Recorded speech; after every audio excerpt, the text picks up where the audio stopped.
now that you've let your pile cook down, and again, it might take like a year or so, maybe 2 years, depending on how hands-on you are, or how happy your microbes are. So now it is time to harvest. So we actually sieve out our compost so that we can throw the chunky monkeys back in to continue composting, or the leaves that are covering up the pile.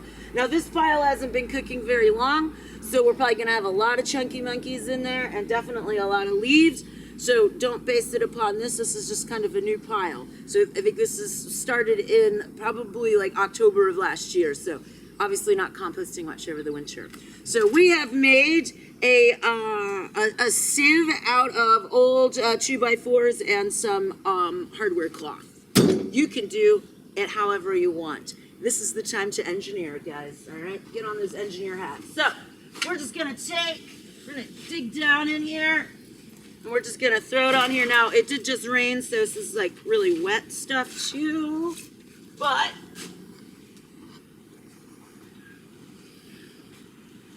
and as Ethan said, siting it along a tree line is not the wisest thing, and that's just because I just dug into a bunch of roots as well, because they're just coming up and eating it.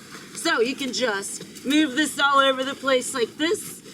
The bits of finished compost will fall into your wheelbarrow, or I use a tarp actually at my own house, because I actually compost with worms, so it's a little different. And all right. And typically you wouldn't do this when it's like saturated and wet like this, but sometimes you just got to take opportunity where opportunity lies with the weather these days. All right, so like I said, this isn't cooking down all that long, but we're gonna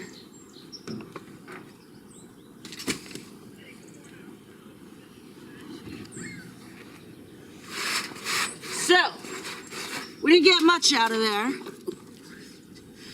But we did get, that is the finished compost right there. All right, and I can see some things moving around in there. Ooh, there's a little spider, so don't be afraid. It's all fine. They're all compost critters, all right? They're all our friends.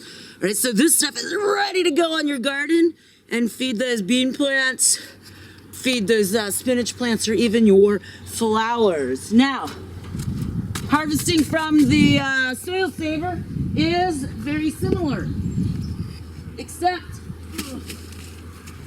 you got a little door right here. And again, I don't really know what to expect in here. So you've got a little door and you can just kind of shovel it out from underneath. Oh, look at that. All right. Ha. That actually looks pretty darn good. So there's some eggshells in there. Is that gonna hurt your garden? Absolutely not. They will break down eventually, all right? So don't worry if there are little pieces of food still left in there uncomposted. You can just turn that right into your soil. It's really not that big of a deal. So that is Harvesting 101.